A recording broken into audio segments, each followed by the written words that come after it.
12:38 PM eastern standard time के मुताबिक आज जुलाई 7 है और मंडे का रोज़ है। भारत और पाकिस्तान में रात का समय है, यूरोप में शाम का समय है। दुनिया में बहुत उथल पुथल हो रही है, बहुत कुछ तब्दील हो रहा है और इस समय जब मैं आपसे बात कर रहा हूँ, BRICS summit 17th BRICS summit भी अपने आखिरी दमों पे है। अभी वहाँ पे भी इस वक्त ब्राज़ील में भी जो समय है वो वाशिंगटन टोरंटो से 1 घंटा आगे है ग़ालिबन, और ब्रिक्स समिट कंक्लूड होने के अभी प्रोसेस में है। मेरा ख़्याल है अभी और भी बातचीत होगी। प्रेसिडेंट जी ने इसमें शिरकत नहीं की। प्रेसिडेंट पुतिन ने इसमें वीडियो स्ट्रीमिंग के ज़रिए शिरकत की है। प्राइम मिनिस्टर नरेंद्र मोदी वहाँ पे उन्होंने जो शिरकत की वो बहुत ओवरवेलमिंगली इंटरनेशनल मीडिया पे बातें नहीं। प्रेसिडेंट ट्रंप ने थ्रेट किया है आज सुबह मॉर्निंग को ही कि अगर ब्रिक्स के देशों ने अमेरिकन पॉलिसीज़ के ख़िलाफ़ कोई काम किया तो वो उन पे एडिशनल 10% टैरिफ लगाएंगे। अब किस तरह की अमेरिकन पॉलिसीज़ के ख़िलाफ़ जाने की बात प्रेसिडेंट ट्रंप करते हैं, क्योंकि ब्रिक्स देश जो हैं वो दुनिया के ऑलमोस्ट पॉपुलेशन में भी 40% उनका कंट्रीब्यूशन है, यानी वो उनका हिस्सा है, शेयर है, और जो दुनिया की इकॉनमी में भी उनका जो कंट्रीब्यूशन है वो 40% के करीब है। अब इसमें 2 बड़ी पॉपुलेशन के देश हैं, चाइना और भारत, और उसके साथ साथ रशिया की भी 120 मिलियन के आसपास पॉपुलेशन है। ब्राज़ील की भी अच्छी पॉपुलेशन है, और इसके साथ साथ इसमें साउथ अफ्रीका और ईरान भी कुछ सालों से इसमें शामिल हो चुका है। ईरान, अब इंडोनेशिया को इस समिट में शामिल किया गया है। इससे पहले ईरान भी इसका हिस्सा है, इजिप्ट भी इसका हिस्सा है। ईरान और इजिप्ट के भी हेड ऑफ़ द स्टेट इसमें उन्होंने शिरकत नहीं की। ब्राज़ील के जो प्रेसिडेंट हैं उन्होंने जो इस समिट को होस्ट कर रहे हैं उन्होंने भी बड़ी इम्पॉर्टेंट बातें की। प्रेसिडेंट ट्रंप के जो टैरिफ्स के इश्यूज़ हैं वो भी हम सब देखते रहते हैं। प्रेसिडेंट ट्रंप ने कहा है कि any country aligning themselves with the anti American policy will face additional 10% tariff. तो ब्रिक्स वेस्ट के लिए एक जहां चैलेंज है on one hand, on the other hand BRICS के देशों में आपस में भी कॉन्फ्लिक्ट्स हैं, जैसे चाइना और भारत के टेरिटोरियल भी इश्यूज़ हैं और रीजनल भी इश्यूज़ हैं, मगर उनकी आपस में ट्रेड भी चलती रहती है। प्राइम मिनिस्टर नरेंद्र मोदी ने अपने 11 साला दौरे हुकूमत में काफ़ी बार कोशिश की कि चाइना के साथ उनके तल्लुकात स्मूथ चलें, लेकिन चाइना ने हर बार कोई ना कोई टेरिटोरियल डिस्प्यूट क्रिएट किया, और ना सिर्फ टेरिटोरियल बल्कि प्रॉक्सीज़ पाकिस्तान और बांग्लादेश के ज़रिए भी भारत पे दबाव रखा। तो ये जो ग्लोबल साउथ का सॉर्ट ऑफ एक अलायंस है, इसको वेस्टर्न वर्ल्ड में क्या एक थ्रेट के तौर पर देखा जाता है, ये भी एक मसला है। और इसके साथ साथ प्रेसिडेंट ट्रंप कई महीनों से, जब से वो पावर में आए हैं, वो ये धमकी दे रहे हैं कि अगर ब्रिक्स देशों ने डी डॉलराइजेशन की बात की तो मैं इनसे निपट लूँगा। तो अब सवाल ये है कि इस समिट में भी डी डॉलराइजेशन के हवाले से कोई बात नहीं हुई। इस समिट में अब तक जो कंडेमनेशन हुई है, इंटरेस्टिंगली ईरान पे जो अमेरिका का अटैक था ईरान की न्यूक्लियर साइट्स पे, उसको भी कंडेम किया गया है। और फिर ब्राज़ील के प्रेसिडेंट ख़ासतौर पर जो होस्ट कर रहे हैं, उन्होंने कहा कि जो मल्टीलैटरलिज़म चला आ रहा था अब इसको बहुत थ्रेट है, ग्लोबल वार्मिंग भी बढ़ती चली जा रही है। उन्होंने कहा जो आगे आने वाला कोप 30th इजलास है, शायद वो भी ब्राज़ील में होने जा रहा है इस साल में, तो वो ये कहते हैं कि वो भी एक बहुत बड़ा थ्रेट है। इस वक्त दुनिया का जो नया धारा चल रहा है, और ज़ाहिर है नया धारा प्रेसिडेंट ट्रंप के sort of new world order के साथ जुड़ा हुआ है।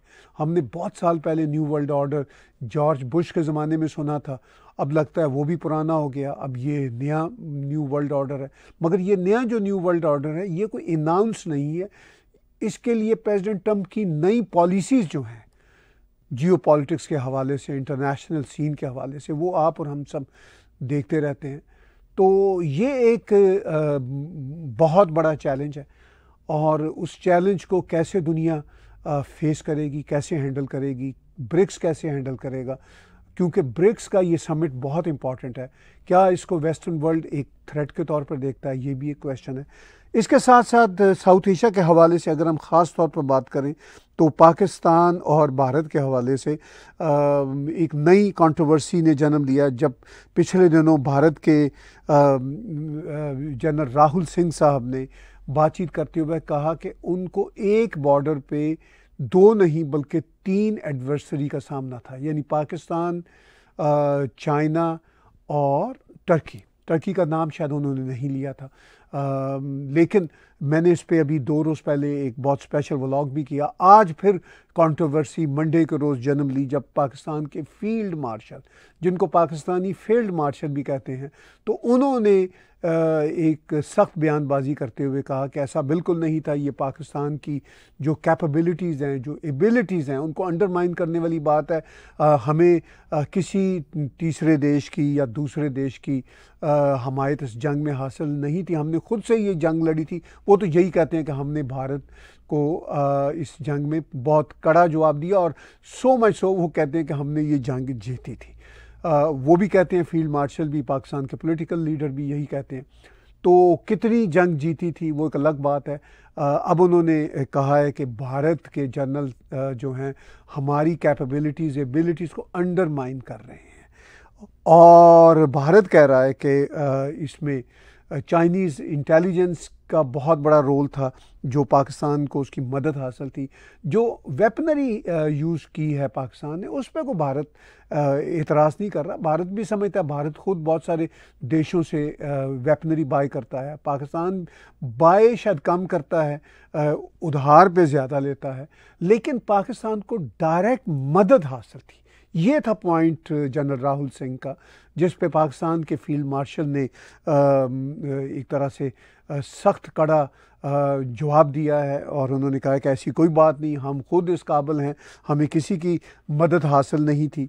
लेकिन भारत के deputy chief staff general Rahul Singh के इस स्टेटमेंट के बाद एक नई कंट्रोवर्सी ने भी जन्म लिया है। इसके हवाले से भी हमें क्वेश्चंस आ रहे हैं, और हम आज के लाइव इंटरैक्टिव डिस्कशन में आपके साथ बातचीत कर रहे हैं। मैं यहाँ पे एक हिंट दूंगा, इस पे मेरा एक स्पेशल व्लॉग भी शायद आज रात को आएगा। पाकिस्तान के farmer foreign minister Bilawal Bhutto ने अल जज़ीरा को पिछले दिनों इंटरव्यू देते हुए इंडिकेट किया है, या इंडिकेशन दी है, कि जब उनसे सवाल किया गया कि क्या गुड जेस्चर में जो टेररिस्ट पाकिस्तान के पास हैं वो भारत के हवाले कर देंगे, तो उन्होंने कहा कि हाँ, अगर हमें पूरे सबूत दिए जाएं तो हम ऐसा सोच सकते हैं। कुछ इस तरह की बात बिलावल भुट्टो ने की है। इस पे भी मैं एक स्पेशल व्लॉग पूरी तफसीलात के साथ आपके साथ आज या कल शेयर करूँगा। तो ये हैं वो बातें जो आज के हम लाइव इंटरैक्टिव डिस्कशन में आपके साथ कर रहे हैं। इस वक्त 12:46 ईस्टर्न स्टैंडर्ड टाइम के मुताबिक पीएम का समय है, दोपहर का समय है हमारे यहाँ। भारत और पाकिस्तान में रात का समय है, यूरोप में शाम का समय है, और सिचुएशन बड़ी इंटरेस्टिंग है, ख़ास तौर पर ब्रिक्स के हवाले से। प्रेसिडेंट ट्रंप ने आज सुबह सवेरे ही अपने सोशल ट्रुथ के मीडिया पे एक पोस्ट लगाई। उन्होंने कहा कि जो भी देश aligning themselves with the anti American policies of BRICS, यानी उन्होंने ब्रिक्स की कहा है कि ब्रिक्स की जो एंटी अमेरिकन पॉलिसीज़ हैं। अब क्या इस पोस्ट से उनकी ये मुराद है कि ब्रिक्स की कुछ पॉलिसीज़ एंटी अमेरिकन नहीं है? ऑफ कोर्स वो ये भी कहना चाह रहे हैं कि कुछ एंटी अमेरिकन नहीं है। विल बी चार्ज, उन्होंने कहा, additional 10% tariff, there will be no exceptions to this policy, thank you for your attention to this matter. आजकल वो thank you to this your attention की बात वो अपनी हर सोशल मीडिया की पोस्ट पे कर रहे हैं। ये जुमला वो लिख रहे हैं। ये जुमला उन्होंने तब भी लिखा था जब उन्होंने न्यूक्लियर साइट्स, ईरान की न्यूक्लियर साइट्स पर अटैक किया था। तो अब देखिए ईरान के हवाले से कंडेमनेशन की है ब्रिक्स ने कि जो ईरान पे अटैक किया था। ऑफ कोर्स ईरान ब्रिक्स का मेंबर देश है, बाद में उसने मेंबरशिप ली थी। जो बुनियादी तौर पर ये शुरू हुआ था बहुत साल पहले ये आइडिया रशियन उस वक्त के रशियन फॉरेन मिनिस्टर ने दिया था। उनके मुताबिक ये रिक था, यानी रशिया, इंडिया, चाइना, फिर ब्राज़ील आ गया तो ब्रिक हो गया, फिर साउथ अमेरिका इसमें आ गया तो ये ब्रिक्स हो गया। अब इसमें इजिप्ट भी आ चुका हुआ है, ईरान भी आ चुका हुआ है, यूएई भी आ चुका हुआ है, इसमें एथियोपिया भी आ चुका हुआ है, अफ्रीका का एक देश, और इस समिट में इंडोनेशिया को भी इसमें शामिल कर लिया गया है।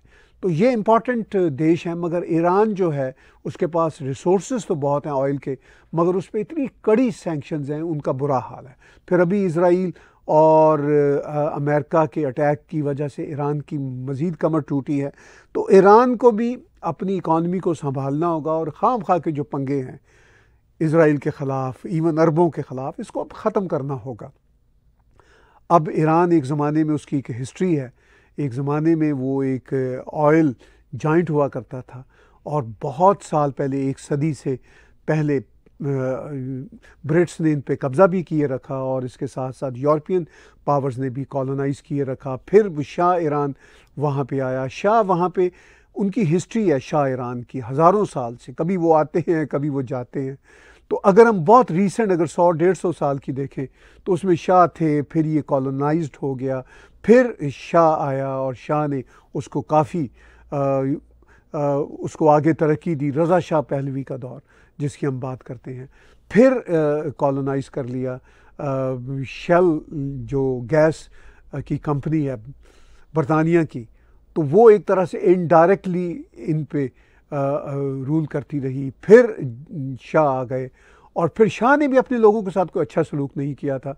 फिर उनके ख़िलाफ़ एक मूवमेंट शुरू हुई।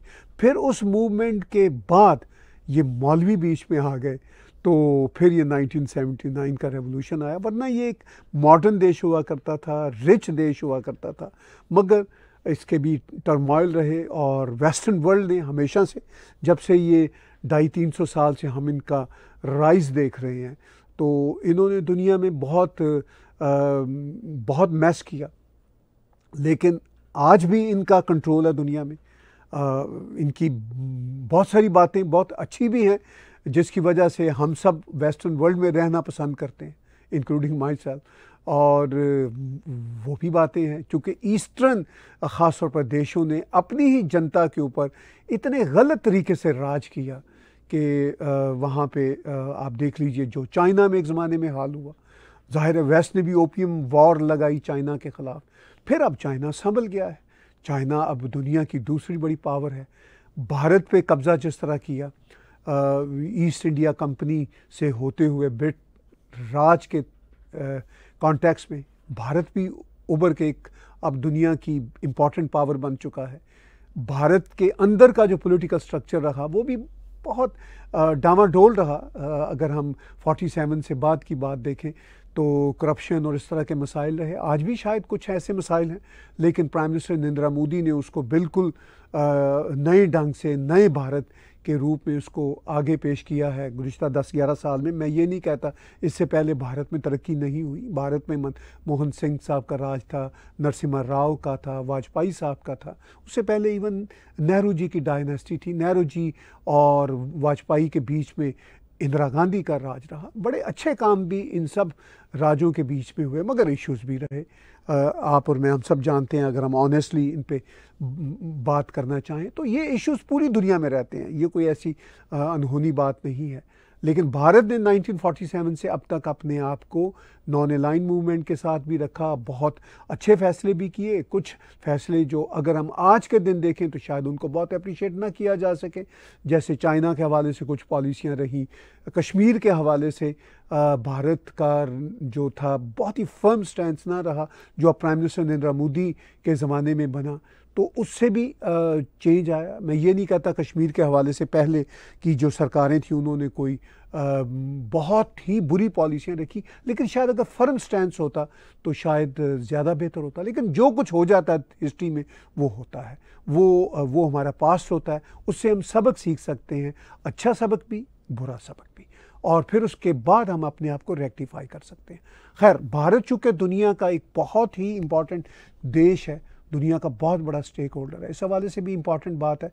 और फिर अभी ब्रिक्स में प्राइम मिनिस्टर नरेंद्र मोदी इस वक्त उनकी जो फिज़िकल प्रेजेंस है, वो चूँकि फ़िज़िकल प्रेजेंस ना तो व्लादिमीर पुतिन की हुई ना प्रेसिडेंट जी की हुई, जो इनकी रही प्राइम मिनिस्टर नरेंद्र मोदी की, उससे ग्लोबल साउथ की लीडरशिप में प्राइम मिनिस्टर नरेंद्र मोदी उभर के सामने आए हैं। और ब्रिक्स में जाने से पहले उन्होंने 3 देशों का दौरा किया था। ग्लोबल साउथ के तीनों इंपॉर्टेंट देश हैं, घाना, ट्रिनिडाड टोबैगो एंड अर्जेंटाइन। अब वो वापसी पे भारत से, अब वो ब्राज़ील से ब्रिक्स समिट से वापसी पे भारत जाते हुए नामीबिया भी रुकेंगे। तो ये है सिचुएशन, और इस पे हमें बहुत सारे क्वेश्चंस आ रहे हैं। मैं क्वेश्चंस लेने की तरफ बढ़ने से पहले आपको याद दिलाना चाहूँगा कि आप टैग टीवी के यूट्यूब चैनल को सब्सक्राइब कीजिए, मेरे पर्सनल चैनल को सब्सक्राइब कीजिए। इसके साथ साथ अगर आप हमारे सोशल मीडिया के पेजेस को लाइक, फॉलो और सब्सक्राइब कर सकें तो हम आपके शुक्रगुजार होंगे। आप हमारे यूट्यूब के चैनल्स पे डोनेट के बटन को क्लिक करके हमें कंट्रीब्यूट भी कर सकते हैं, paypal.me/tagtv international या tagtv.info की वेबसाइट पे जाके /donate के बटन को क्लिक करके आप हमें कंट्रीब्यूट कर सकते हैं। आपकी कंट्रीब्यूशन हमारे लिए बहुत मानी रखती है, और इसके साथ साथ आपकी जो इससे भी ज़्यादा कंट्रीब्यूशन है वो हमारे वीडियोस को लाइक करना, शेयर करना, सब्सक्राइब करना हमारे चैनल को, ये इम्पॉर्टेंट मामला है। अब देखिए, मैं अपनी लाइव इंटरैक्टिव डिस्कशंस में भी, व्लॉग्स में भी कोशिश करता हूँ कि इंटरनेशनल जो पूरे का पूरा सिनेरियो है, जो बहुत ही करंट सिनेरियो है, उसके साथ साथ अपनी कमेंट्री भी दूँ। बहुत ही इम्पार्शियल किस्म की कमेंट्री में देने की कोशिश करता हूँ, लाइट टोन में देने की कोशिश करता हूँ। क्वेश्चंस हमें आ रहे हैं, हम क्वेश्चंस की तरफ बढ़ते हैं। अनिल शाह जी का स्कार्बरो से है, can Asim Munir orchestrate another terrorist attack in Kashmir? ये बड़ा एक इम्पॉर्टेंट क्वेश्चन है। कर तो वो सकता है, और शायद वो डाउन द रोड जब डेस्परेट हो जाए, फ्रस्ट्रेट हो जाए तो शायद कर दे, लेकिन अभी at this stage and time वो एक बहुत बड़ी ख़तरनाक शॉर्ट टेन्योर की जंग के फेज से गुजरा है। कहने को वो जो मर्ज़ी कहता रहे कि जी हम जीत गए थे, हमने भारत को मुंह तोड़ जवाब दिया, जो मर्ज़ी कहता फिरे, लेकिन रियलिटी ये है कि पाकिस्तान का जो मिलिट्री अपरेटस है वो हिल गया था। भारत को भी चैलेंजेस हो गए, ऐसा नहीं है कि भारत के लिए भी कोई इजी था। भारत ने पहला जो 6 और 7 की दरमियानी रात को, शायद कोई 1:15 बजे भारत के समय के मुताबिक, something like that, after 1 AM, Bharat ने पाकिस्तान के इंफ्रास्ट्रक्चर जो थे, टेरर इंफ्रास्ट्रक्चर जो भारत कहता है, उस पर अटैक किया था। फिर पाकिस्तान ने रिटेलिएट करना शुरू किया अनऑफिशियली, फिर 9 मई को ऑफिशियली रिटेलिएट किया। फिर भारत की तरफ से पाकिस्तान के ऊपर जो उसका जवाब दिया गया, तो उसके बाद फिर पाकिस्तान ने अमन की कोट अनकोट सफ़ेद झंडी लहरा दी। अब उसके बारे में कई नैरेटिव सामने आ रहे हैं।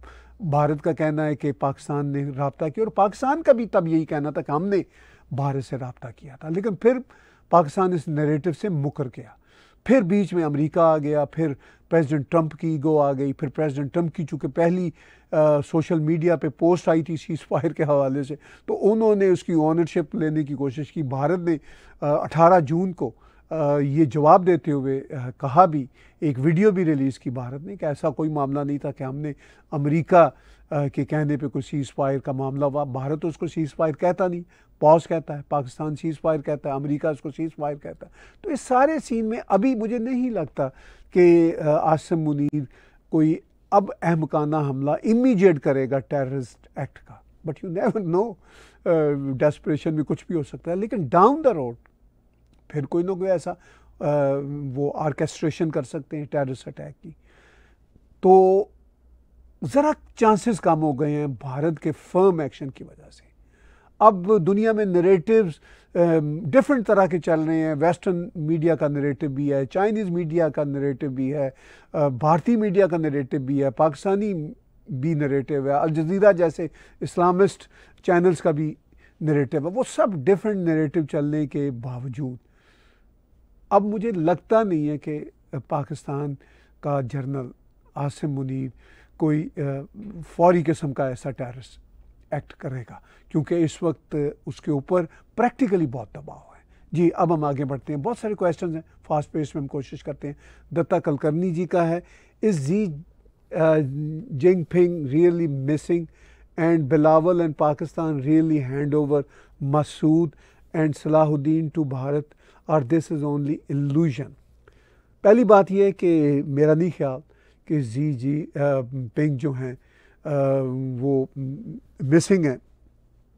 उनके अपने जो कम्युनिस्ट पार्टी ऑफ चाइना है, उनका अपना पोलिट ब्यूरो का एक बड़ा स्ट्रक्चर है। उसमें हम र्यूमर्स सुन रहे हैं कि कोई कॉन्फ्लिक्ट्स हैं पार्टी के बड़े बड़े लोगों के बीच में। अब प्रेसिडेंट जी जो हैं वो कोई तने तनहा डिक्टेटर नहीं है। चाइना की डिक्टेटर जो है फोर्स, वो उनकी पार्टी है। अब वो डिक्टेटर, बाय द वे, यहाँ डेमोक्रेसी में भी बहुत सारे लीडर दुनिया में होते हैं जो एक तरह से डिक्टेटर ही बने होते हैं, लेकिन फिर भी खैर फ़र्क है। लेकिन बहरहाल चाइना का एक अपना हुकूमती निज़ाम है और दुनिया में सिर्फ़ और सिर्फ लिबरल या सिविल डेमोक्रेसी ही एग्जिस्ट नहीं करती। अरब दुनिया की अपनी एक डिक्टेटरशिप है जो गुड गवर्नेंस के साथ जनरली चल रही होती है। अगर वहाँ पे जमहूरियत आ जाए तो वहाँ का बहुत बुरा हाल होगा। अगर चाइना में जमहूरियत आ गई तो मैं नहीं समझता कि चाइना इतनी बड़ी पावर फिर रह सकेगा। इसी तरह रशिया में भी एक ख़ास तरह की डिक्टेटरशिप है। रेफरेंडम कराते हैं प्रेसिडेंट पुतिन, तो वो उनका एक अपना स्टाइल है। तो दुनिया में अब एक ही तरह की हुकूमतें नहीं आ सकती। तो इस सारी सिचुएशन में जो मिसिंग का आपका क्वेश्चन है, मैं उसको एड्रेस करते हुए कि मैं नहीं समझता कि कोई मिसिंग वाला मामला है। वो अपने मामलात में इस वक्त बिज़ी हैं वहाँ पे, और ये एक शायद इम्पॉर्टेंट है उनका वहाँ पे। फिर दूसरा, चाइना डायरेक्टली भी परहैप्स अमेरिका को प्रवोक नहीं ज़्यादा करना चाहता। अपने इश्यूज़ पे वो स्टिक करता है। अपनी रीजनल हेजेमनी जो कायम करना चाहता है चाइना, उस पर वो काम करता रहता है। लेकिन अमेरिका को प्रवोक भी बहुत नहीं करना चाहता स्टेटमेंट की हद तक। तो शायद एक ये भी फैक्टर है कि वो वहाँ नहीं गए ब्रिक्स में, कि अभी अभी उनकी बड़ी टफ टॉक, कुछ उसके पार्ट सेटल हुए हैं अमेरिका के साथ जो ट्रेड डील के हैं चाइना के, कुछ अभी भी इन लिम्बो वाली सिचुएशन है। तो मैं नहीं समझता कि ये कोई मिसिंग वाला मामला है। अच्छा, दूसरा जो आपका क्वेश्चन था कि क्या वो अज़हर मसूद को और मसूद अज़हर को या वो जो हैं हाफिज़ सईद को और सलाहुद्दीन वगैरह को हवाले कर देंगे। अब मसूद अज़हर के बारे में तो बिलावल भुट्टो ने कहा है कि वो तो अफ़गानिस्तान में कहीं छुपे हुए हैं, वो हाफिज़ सईद वो जेल में हैं, और सलाहुद्दीन भी श्योर नहीं है, लेकिन हैं वो पाकिस्तान में। मेरे हिसाब से तो मौलाना मसूद अज़हर भी पाकिस्तान में ही होंगे, चूँकि उनके लिए अफ़गानिस्तान सेफ़ नहीं है। तो इस सारी सिचुएशन में अब वो क्या हवाले कर देंगे आपने पूछा, या ये एक इल्यूजन है? ये एक इल्यूजन भी आप इसको कह सकते हैं, ज़्यादातर इल्यूजन ही है, मैं इसको यही समझता हूँ। और अब ये चूँकि बात जुड़ी हुई है भारत और पाकिस्तान के बीच, ये जो इंडस वाटर ट्रीटी का मामला है, पाकिस्तान के लिए बड़ा चैलेंजिंग है वो मामला। तो वो उसके हवाले से र्यूमर्स आ रही है कि इंडस वाटर ट्रीटी पे भारत पाकिस्तान को फिर से एकोमोडेट कर सकता है अगर ये बड़े बड़े टेररिस्ट हवाले कर दिए जाएँ। तो Hafiz Saeed could be the first case, लेकिन वो भी बिलावल भुट्टो ने अल जज़ीरा को इंटरव्यू देते हुए कहा कि वो भी आप हमें पूरे सबूत दें, फिर हम सोच सकते हैं। इस तरह की बात की, इस पर मेरा स्पेशल व्लॉग भी आएगा। तो आपका बुनियादी सवाल कि ये क्या इल्यूजन है, तो ये इल्यूजन भी है और सॉर्ट ऑफ सेमी रियलिटी भी है। तो देखते हैं आने वाले दिनों में ये बातचीत मज़ीद किस तरफ जाती है। एक दूसरे को धमकियाँ तो बहुत दी जाती हैं, और ख़ास तौर पर पाकिस्तान की तरफ से बढ़ के तो बहुत मारी जाती हैं, हर रोज़ बढ़ के मारेंगे वो, लेकिन जो ग्राउंड रियलिटीज़ होती हैं वो डिफरेंट होती हैं। और ग्राउंड रियलिटीज़ में कहीं ना कहीं इनडायरेक्ट डिप्लोमेसी भी चल रही होती है। भारत के साथ शायद कोई पॉलिटिकल लेवल पे या ब्यूरोक्रेटिक लेवल पे कोई डिप्लोमेसी अभी तक शुरू नहीं हुई। सिर्फ और सिर्फ आर्मी, दोनों देशों की आर्मी का ही हॉटलाइन पे रब्ता है। हो सकता है कोई शुरू हो चुकी हो, हमें ना पता हो सकता है होने वाली हो। मेरे हिसाब से ये डिप्लोमेसी जो है फर्दर लेवल पे, एटलीस्ट ब्यूरोक्रेटिक लेवल पे, अगर पॉलिटिकल लेवल पे ना भी हो, ब्यूरोक्रेटिक लेवल पे शायद ये थोड़ी बहुत शुरू हो जाए। ब्यूरोक्रेटिक लेवल में जब कहता हूँ तो अब मुसीबत यह है कि पाकिस्तान में जैसे इंटेलिजेंस एजेंसीज़ हैं, आईएसआई वगैरह है, वो डायरेक्ट आर्मी के कंट्रोल में है। भारत की जो इंटेलिजेंस एजेंसीज़ हैं वो भारत की आर्मी के साथ कोई लेना देना नहीं है, उनका तल्लुक पीएमओ से है। भारत के जो सिविलियन सरकार होती है उनके साथ वो जुड़े होते हैं। तो इसलिए बड़ा मुश्किल है अगर भारत की इंटेलिजेंस एजेंसीज रब्ता करें पाकिस्तान की इंटेलिजेंस से, तो वो तो आर्मी है, इधर सिविल गवर्नमेंट है भारत में। तो ये एक अजीबोगरीब कॉम्प्लेक्स सिचुएशन है when it comes to diplomacy between India and Pakistan. जी अगले क्वेश्चन की तरफ बढ़ते हैं। आर्चू जी का है, why India not able to claim its victory on Pakistan as it should. नहीं, इंडिया इस तरह देखिए क्लेम नहीं कर रहा। इंडिया का एटीट्यूड कोई इररिस्पॉन्सिबल नहीं होता, बढ़ के मारने वाला नहीं होता। पूरी दुनिया को पता है कि इंडिया का पलड़ा भारी रहा। मैं प्रैक्टिकली ऐसा नहीं समझता कि इस जंग में एक पार्टी का जो है वो, जैसे हम कबड्डी में कहते हैं कि वो उसका कंधा नीचे लग गया था और दूसरी पार्टी का कंधा हावी हो गया था, ऐसा नहीं होता। ओवरऑल पलड़ा भारी रहने की बात है। ये कोई क्रिकेट मैच की तरह थोड़ी है कि एक के 230 स्कोर हैं और एक ने 230 स्कोर बना लिए, 4 विकेटें फिर भी उनके हाथ में है और वो 4 विकेटों से जीत गए। ऐसा तो नहीं है इस तरह की जंगों में। इवन ईरान और इजराइल की जंग में भी जो अभी हुई है 12 रोज़ की जंग, इसमें भी कोई ऐसा डिसीजन नहीं है। अगरचे इजराइल का पलड़ा भारी रहा मगर ईरान ने भी नुकसान किया इजराइल के अंदर। इसी तरह भारत का भी कुछ ना कुछ नुकसान तो हुआ है और पाकिस्तान का ज़रा ज़्यादा नुकसान हुआ है। और इस हवाले से हम फिर भी ये नहीं कह सकते कि ये क्रिकेट की मैच की तरह का डिसीजन है कि एक की विक्ट्री है एक की डिफीट है। पलड़ा भारी रहने वाली बात है कि रिलेटिवली किसका एज रहा। लेकिन इसको मैं फिर भी विक्ट्री और डिफीट के मामलात में नहीं देखता। जी आगे बढ़ते हैं क्वेश्चंस। शुभाम सिंह जी का है कि out of topic question but I watch a clip of ex CIA officer John Kiriakou claim Pakistan nuclear weapons are controlled by USA general. What is your take on this? देखिए शुभम जी, बात ये है कि ये मैंने भी एक क्लिप देखा था। इस तरह के क्लिप अमेरिकन ऑफिशियल्स की तरफ से भी आते रहते हैं और कोई यकीन से नहीं कहा जा सकता कि American officials, even sitting officials या इवन जो उनके एक्स ऑफिशियल्स होते हैं, उनकी बात में भी कितना वज़न है। थोड़ा बहुत वज़न होता है। अब जो ग्राउंड रियलिटीज़ हैं उनके मुताबिक मैं ये तो नहीं कह सकता, जो मेरे पास कुछ इन्फॉर्मेशन भी है कि पाकिस्तान के जो न्यूक्लियर एसेट्स हैं वो मुकम्मल तौर पर अमेरिका के या CIA के कंट्रोल में हैं। ऐसा मैं नहीं मानता और ना मैं उनकी बात से 100% एग्री करता हूँ। पार्शियली जैसे मैं एग्री कर सकता हूँ कि पाकिस्तानी ऑफिशियल्स अमेरिकन गाइडलाइंस को, इंस्ट्रक्शंस को when it comes to their nuclear assets वो ज़रूर कान धरते हैं, इसलिए कि उन्हें अमेरिका से बहुत कुछ चाहिए होता है। तो पार्शियली ज़रूर उनका भी, अमेरिकन का भी अमल दखल होता है, मगर इतना भी नहीं कि फुल हम कह सकें कि फुल कंट्रोल है CIA का या अमेरिका का पाकिस्तान के। वो ऐसा भी नहीं है। पार्शली उनकी निगाह रहती है अमेरिकन की, उनकी बात को भी पार्शली पाकिस्तानी वेट देते हैं, सुनते हैं, अहमियत देते हैं, इसलिए कि पाकिस्तानियों को उनसे बहुत कुछ मदद चाहिए होती है, तो वो इग्नोर नहीं कर सकते अमेरिकन एडवाइस को।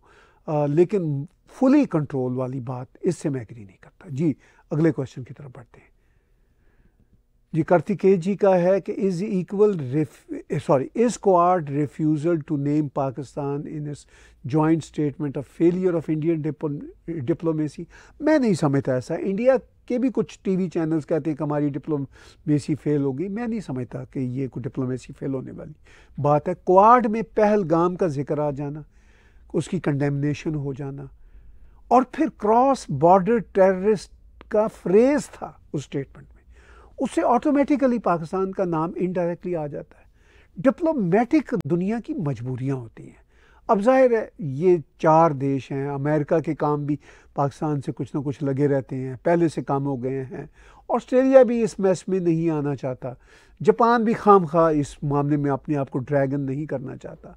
लेकिन उन्होंने साइन कर दिए क्रॉस बॉर्डर टेररिज्म नहीं होनी चाहिए। जब क्रॉस बॉर्डर टेररिज्म की बात होती है तो ये फ्रेज़ या ये जो डिमांड है भारत की होती है, और भारत ने इस नैरेटिव या इस रियलिटी को इतना उछाला है कि इससे अब खुद ब खुद क्रॉस बॉर्डर टेररिज्म की जहाँ कहीं बात होती है पाकिस्तान नंबर 1 बात आ जाती है, पाकिस्तान नंबर 1 निशाने पे आ जाता है। पूरी दुनिया के मीडिया में जब भी आप क्रॉस बॉर्डर टेररिज्म की बात करेंगे तो और भी दुनिया के देशों में चल रही होती है ये बातचीत, मगर पाकिस्तान में ये सबसे ज़्यादा ये हो जाता है कि ओह अच्छा ये तो पाकिस्तान की भारत में क्रॉस बॉर्डर टेररिज्म है। जैसे ही क्रॉस बॉर्डर टेररिज्म का आप चर्चा करेंगे तो फौरी तौर पर लोगों को, दुनिया भर के लोगों को ये होता है ओह ओके ये तो भारत का कहना है और भारत ने इसके बारे में एविडेंसेस भी दिए हैं, ये फैक्ट भी है और पाकिस्तान ऐसा करता है। तो मेरा ख्याल है ये इंडियन डिप्लोमेसी की जीत थी, ये इसका जिक्र आ गया। और फिर पहलगाम का जिक्र भी आ जाना। अब ठीक है भले से पाकिस्तान का नाम नहीं आया, तो ऑफ कोर्स पहलगाम की टेररिज्म किसने की होगी, पाकिस्तान ने ही करवाई होगी ना। तो ये भी भारत ने इतना इस्टेब्लिश किया है इस रियलिटी को, इस फैक्ट को, कि वो पहलगाम की टेररिज्म का नाम भी किसी बड़े इंटरनेशनल फोरम पे आ जाना बड़ी बात है। अभी भी मुझे शायद इतला मिली है, मैं इसको डबल चेक करूँगा, शायद ब्रिक्स ने भी ऐसा कह दिया है। तो अगर वहाँ पे भी पहलगाम का नाम आ गया तो पाकिस्तान का ही नाम है, तो ये एक दूसरी बड़ी अचीवमेंट होगी इन रीसेंट टाइम्स में। ठीक है SCO में नाम नहीं आया बिकॉज चाइना होस्ट कर रहा था और पाकिस्तान चाइना का बगल बच्चा है और पाकिस्तान वहाँ पे मौजूद था और उस पर भारत ने फिर साइन भी नहीं किए। तो ये है सीन जी। आगे बढ़ते हैं। बीबी का अकाउंट है, उन्होंने पूछा क्या शी जिनपिंग का तख्ता पलट हो जाएगा। अच्छा, भारत में ये बातें बड़े सालों से चल रही हैं प्रेसिडेंट जी के बारे में। भाई उनका वो कोई मैं नहीं मानता कि वो तख्त है, वो जो तख्त है वहाँ पे वो कम्युनिस्ट पार्टी ऑफ चाइना का है, वो बड़ी स्ट्रांग है। ठीक है इन्होंने अपना स्ट्रांग होल्ड रखा हुआ है प्रेसिडेंट जी ने, और वहाँ पे जो भी प्रेसिडेंट बनता है जनरली वो बहुत एजड आदमी होता है, उसकी अपनी हेल्थ के इश्यूज भी होते हैं, उसने को फॉरएवर नहीं रहना होता, उसने अल्टीमेटली चले ही जाना होता है। अगर ये चले जाएंगे मिस्टर जी जब भी कभी, तो क्या फ़र्क पड़ेगा, चाइना चेंज हो जाएगा या चाइना की जो पॉलिसीज़ हैं इंडिया के बारे में चेंज हो जाएंगी? ऐसा बिल्कुल नहीं होगा। सो इट डजेंट मैटर कि वहाँ पे प्रेसिडेंट जी हैं या नहीं है। अब उनका तख्ता गोल होगा, वो जाएगा या नहीं जाएगा, एक दिन तो गोल होना ही है उनका तख्ता, उनकी अपनी हेल्थ की वजह से या उनका अपना टेन्योर गुजर जाएगा। हो सकता है अभी भी चाइना की जो कम्युनिस्ट पॉलिट ब्यूरो का जो अभी कॉन्फ्लिक्ट्स जो हम र्यूमर सुन रहे हैं या जो खबरें सुन रहे हैं वो आ रही हैं, मगर इससे कुछ चाइना की सेहत पे असर नहीं पड़ेगा, ना दुनिया की कुछ सेहत पे या हेल्थ पे कोई असर पड़ेगा। वो उनकी इंटरनल कम्युनिस्ट पार्टी की पावर पॉलिटिक्स है और वो उसमें अब मुझे ऐसा दो तीन बार पहले भी हो चुका है, कई सालों से हो रहा है, और हमने अभी ये 3-4 साल पहले भी ये वहाँ की म्यूज़िकल चेयर देखी। भारत में बड़ी उम्मीदें थी कि ये अब जा रहे हैं। तो मैं भारतीय बहन भाइयों से कहूँगा कि आपको ये उम्मीदें इनके आने जाने से नहीं लगानी चाहिए। चाइना वैसे का वैसा ही रहेगा जैसा वो जब से उनके यहाँ सोशलिस्ट कम्युनिस्ट हुकूमतें चल रही हैं, वो उसी तरह ही चलता रहेगा, भले से प्रेसिडेंट जी हों या चले जाएं। लेकिन अगर प्रिसाइजली मैं ये बात करूं तो मेरा यही ख्याल है कि अभी वो शायद फिर 1-2-3 साल टिक जाएं, शायद ये इनका कोई आखिरी टेन्योर होगा। लेकिन ये जो अगर ये टिक जाते हैं तो भी को बहुत फ़र्क नहीं पड़ेगा, जो पॉलिसीज़ चलती रहेंगी। अगर वो चले गए तो शायद थोड़ी बहुत पॉलिसियों में फ़र्क पड़ेगा, मगर भारत के लिए और इंटरनेशनल लेवल पे चाइना के जो चैलेंजेस हैं वो वही रहेंगे। जी, अगले क्वेश्चन की तरफ बढ़ते हैं। नदीम शाह साहब का मिल्टन से है, is BRICS bloc a threat to west? हाँ, मैं पीछे बात कर रहा था कि मतलब थ्रेट तो नहीं है, वेस्ट इसको थ्रेट समझता है, अमेरिका इसको थ्रेट समझता है, लेकिन ब्रिक्स भी अब डाइल्यूट हो रहा है। जो उसके फंडामेंटल देश थे जैसे Brazil, India, China, Russia, south America, तो वो बड़े स्ट्रॉन्ग देश थे। और जैसा कि नाम ब्रिक्स है, ब्रिक्स में ये सारे 5 देश थे। तो अब डाइल्यूट यूँ हो रहा है कि इजिप्ट भी आ गया, ईरान भी आ गया, तो फिर इसमें अफ्रीका को फर्दर शामिल करते हुए इथियोपिया को भी बीच में शामिल किया गया। अच्छा, इथियोपिया के बारे में एक हमारे यहाँ मिसअंडरस्टैंडिंग है। जब भी इथियोपिया का जिक्र आता है तो हम भूख के बारे में सोचते हैं, एक ज़माने में वहाँ था, लेकिन इथियोपिया अफ्रीका का एक बड़ा वाइब्रेंट देश है, बहुत रिसोर्सफुल देश है। उन्होंने ये भूख के सारे जो इश्यूज थे ना, हंगर वंगर के, वो सॉल्व कर लिए हुए रिलेटिवली। अब ये ज़्यादा बड़े इश्यूज हैं जहाँ पे सिविल वॉर्स चल रही हैं, सोमालिया, निजर, फिर सूडान में तो हॉरिबल सिचुएशन है, लोगों की बेचारों को खाने नहीं मिलते, इसलिए कि सिविल वॉर्स चल रही हैं। Africa is very resourceful planet, उसके पास बहुत कुछ है। अब उनकी जो बहुत सारी हुकूमतें हैं, मिलिटेंट्स हैं, उनकी वजह से ये इश्यूज चल रहे हैं, माली में प्रॉब्लम चल रहा है, तो ये इश्यूज उनमें है। इथियोपिया से निकल चुका हुआ है काफ़ी हद तक, उसके यहाँ भी सिविल वॉर थी एक ज़माने में, तो काफ़ी हद तक निकल चुका हुआ है, वो भी अब ब्रिक्स का हिस्सा है। अब इंडोनेशिया को भी इसमें शामिल कर लिया गया है। तो ब्रिक्स जो ओवरऑल है वो थ्रेट नहीं है, मगर वेस्टर्न हेजेमनी जो रही है वो उसके लिए ज़रूर एक चैलेंज है। थ्रेट नहीं है, चैलेंज है। और अब दुनिया मल्टीपोलर भी होती जा रही है बहुत सारे कॉन्टेक्स्ट में। अब जो पावर सेंटर्स हैं वो सिर्फ और सिर्फ अमेरिका नहीं है, लेकिन मिलिटरीली अमेरिका आज भी सबसे बड़ा पावर सेंटर है। मिलिटरीली अमेरिका यूनिपोलर दुनिया को लीड कर रहा है मिलिटरीली, लेकिन economically, production wise, civilisational wise, बहुत सारी और पॉलिसियों में अब यूनिपोलैरिटी वो बढ़ती जा रही है, और वो अब वेस्टर्न वर्ल्ड को एक चैलेंज है। अब खुद अमेरिका अपनी वेस्टर्न वर्ल्ड यानी जो यूरोपियन दुनिया है उसके साथ एट कॉन्फ्लिक्ट है। अमेरिका सबसे ज़्यादा जो करीबी साथी रहा है कनाडा का, उसके साथ एट कॉन्फ्लिक्ट है बहुत सारी चीज़ों में। तो लेकिन ऐसा भी नहीं है कि अब वेस्टर्न देशों की आपस में कोई लड़ाइयाँ हैं, इनके कॉन्फ्लिक्ट्स भी हैं, इश्यूज़ भी हैं जो ज़्यादातर प्रेसिडेंट ट्रंप ने क्रिएट किए हैं, लेकिन इनके यहाँ अब बहुत कुछ कॉमन भी है जिसकी वजह से ये एक अलग दुनिया है वेस्टर्न वर्ल्ड। और ग्लोबल साउथ या ईस्टर्न वर्ल्ड जो है वो ब्रिक्स में है। ब्रिक्स के अपने चैलेंजेस हैं, विद इन ब्रिक्स देश जो हैं उनके कुछ चैलेंजेस हैं। इंडिया और चाइना के कॉन्फ्लिक्ट्स, मैंने कई बार इस पर बात की, आप सब समझते हैं। तो खैर मतलब थ्रेट है भी नदीम साहब, और मैं इसको थ्रेट से ज़्यादा चैलेंज समझता हूँ, जो पॉजिटिव भी है, कहीं कहीं वेस्ट उसको नेगेटिव भी समझता है। जी, कुछ क्वेश्चंस और लेते हैं। राघव जी का है, how about China condemn India's action against Pakistan during Operation Sindoor at UNO, leaving the statement at SCO but sign BRICS joint statement. जी बिल्कुल ऐसा ही होता है, किस जगह पे बात हो रही है ये इम्पॉर्टेंट होता है। अब SCO में इसलिए उन्होंने इसको यानी इसमें पहलगाम का जिक्र नहीं किया बिकॉज वो होस्ट कर रहे थे और पाकिस्तान भी वहाँ का मेंबर है SCO का, तो उन्होंने इसको नहीं किया। अब UNO में इस वक्त पाकिस्तान जो एंटी टेरर एक ग्रुप है UNO का ऑफिशियल, उसको इस वक्त उसका मेरा ख्याल है वाइस प्रेसिडेंट है या लीड कर रहा है, समथिंग लाइक दैट। और फिर चाइना हमेशा से UNO में पाकिस्तान की सपोर्ट करता रहा है, तो वो अपना जेस्चर वहाँ पे ख़त्म नहीं करना चाहता। अच्छा, ब्रिक्स में, अब ब्रिक्स में ईरान के प्रेसिडेंट तो नहीं गए मगर उनका डेलीगेट था। अब ईरान भी कोई पाकिस्तान से बहुत खुश नहीं है। जब ईरान की इतनी खौफनाक जंग इजराइल के साथ चल रही थी तो पाकिस्तान के आसिम मुनीर तो बैठे हुए थे प्रेसिडेंट ट्रंप के पास, लंच कर रहे थे। तो how would Iran be happy with Pakistan?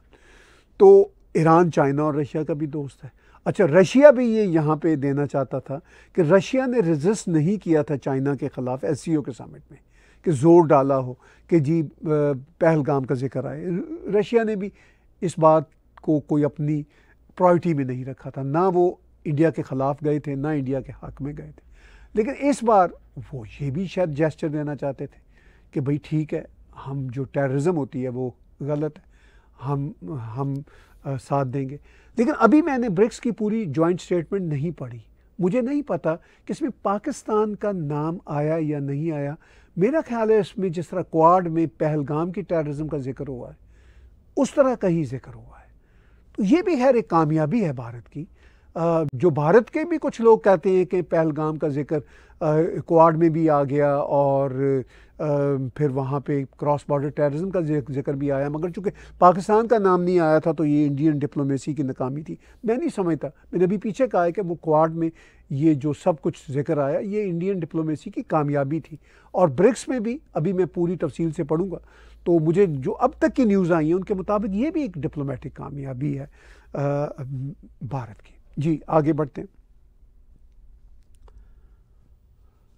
प्रेम कौशिक जी का कि मिस्टर सेठी लगता है बोल रहे हैं सितंबर में फिर वार के तैयारी करो, इंडिया का मुंह तोड़ना। क्या इनको नहीं पता पाक के पास पैसा नहीं है और ये बात करके दे आर शेमिंग पाकिस्तान। जी प्रेम साहब, बात आपकी पूरी हम तक पहुंची, बात समझ आई। थोड़ी सी मुझे समटाइम ये रोमन हिंदी उर्दू पढ़ने में दिक्कत होती है, लेकिन बात पूरी आपकी समझ आई। क्वेश्चन आपका ठीक है। नजम सेठी का आपने जिक्र किया कि सितंबर में फिर कोई तैयारी हो रही है। बिल्कुल हो सकता है पाकिस्तान का कोई ना कोई नेफेरियस किस्म का इरादा हो, लेकिन मुझे लगता नहीं है। जैसे आपने भी कहा, पैसा भी नहीं है, रिसोर्सेज भी नहीं है पाकिस्तान के पास, और पाकिस्तान को कोई इंटरनेशनली मदद भी नहीं है। चाइना की भी मदद पाकिस्तान को ऑन एंड ऑफ होती है, कोई परमानेंट नहीं रहती। चाइना भी पाकिस्तान से खुश नहीं रहता। चाइना ने जो पाकिस्तान पे वो सी पैक में पैसा लगाया हुआ है उसकी कोई वसूली नहीं हो रही, लेकिन वो अपने नए हथियार ज़रूर टेस्ट करता रहता है। उसकी टेस्ट हो जाता है कि भाई चलिए ये हमने चेक कर लिया, तो इसमें वो ठीक है। और भारत में जो तरक्की हो रही है, जो डिफरेंट लेवल पे, जो चाइना से सप्लाई चेन की प्रोडक्शन अब कुछ निकल के भारत की तरफ जा रही है, तो China of course is not happy on that either. फिर और भी इश्यूज़ हैं। क्वाड में जब मीटिंग होती है, भारत की उसमें शिरकत होती है, तो China is not happy on that optic as well. तो ये वो बातें हैं। फिर वो पाकिस्तान को इंस्टिगेट करता है कि भाई तुम कुछ करो। पाकिस्तान एक प्रॉक्सी बना हुआ है चाइना की। तो इस एस्पेक्ट में वो शायद नजम सेठी या उन जैसे जो पाकिस्तान आर्मी के पपेट हैं, जो टाउट हैं, वो ये सॉर्ट ऑफ उनकी चिड़िया की खबर आती रहती है। तो एनी हाउ, लेकिन मुझे लगता नहीं है कि सितंबर में कोई शायद पाकिस्तान की तरफ से ऐसी कोशिश आए। और आपने खुद ही अपने क्वेश्चन में बात कर दी कि वो अगर कोशिश आएगी भी तो वो पाकिस्तान के लिए ही नुकसान वाली होगी, चूँकि पाकिस्तान ने अभी देख लिया कि उनका क्या हशर हुआ है। जी क्वेश्चन हम 3-4 और लेते हैं, बहुत सारे हैं। तो फैज़ान कुरैशी जी का कैलगरी अल्बर्टा से है, could this be a signal to India that Pakistan seeks de escalation and not regional escalation through ally. हाँ, डी एस्केलेशन पाकिस्तान कितनी देख रहा है प्रैक्टिकली। पाकिस्तान देखना तो चाहता है डी एस्केलेशन, क्योंकि अरब देश भी पाकिस्तान को कहते हैं कि भाई ये हमारी तरक्की की राह में भी तुम्हारे जो कॉन्फ्लिक्ट्स हैं भारत के साथ वो भी रुकावट हैं। क्योंकि हम भारत के साथ इतनी बड़ी तजारत कर रहे हैं, सब कुछ कर रहे हैं, तो हमें बचाओ इस तरह के कॉन्फ्लिक्ट से, ये हमारा रीजन भी आता है। तो वो उस रीजन के हवाले से अरब देशों के भी पाकिस्तान के ऊपर दबाव है। पाकिस्तान के पास ख़ुद भी कोई पैसा वैसा भी नहीं है। चाइना से अगर कुछ वो लेंगे मदद वदद तो चाइना फिर ऑफ कोर्स पाकिस्तान को यूज़ ही करेगा, इस बात का आइडिया पाकिस्तान को भी है। तो ये वो सब बातें हैं जो मैं समझता हूँ कि पाकिस्तान को डी एस्केलेशन की तरफ मजबूर कर रही हैं या कर सकती हैं।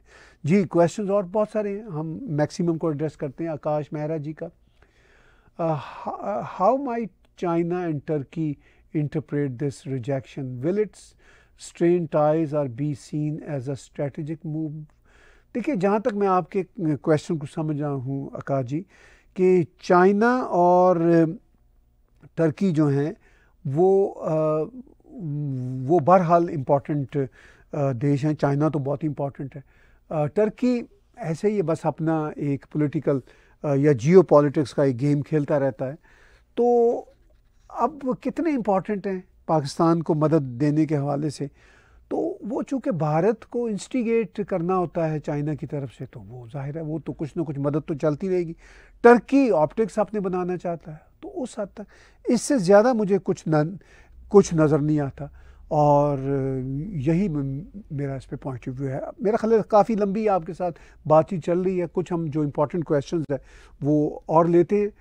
निखिल जी का है कि what are your views on PM Modi visit to Argentina and other South American nations. जी इस पे मैंने एक दो व्लॉग भी किए हैं निखिल जी, शायद आपने देखे हो, नहीं देखे तो देख लीजिए। मेरे हिसाब से बड़ा ही बढ़िया उसका जो मामला रहा, प्राइम मिनिस्टर नरेंद्र मोदी ने बहुत बढ़िया ढंग के साथ साउथ अमेरिका के देश अर्जेंटाइन को, फिर ग्लोबल साउथ के देश और कैरेबियन का ट्रिनिडेड और फिर इसके साथ साथ अगर हम बात करें घाना की, तो बड़े अच्छे आर्टिस्ट रहे, ग्लोबल साउथ के एक बड़े लीडर के तौर पर उभरे हैं। और ब्रिक्स समिट में भी जो फिज़िकल प्रेजेंस थी दो बड़े लीडरों की चूँकि नहीं हुई, ना प्रेसिडेंट पुतिन की हुई, ना प्रेसिडेंट जी की हुई, तो इसलिए बड़ा उनका कामयाब रहा।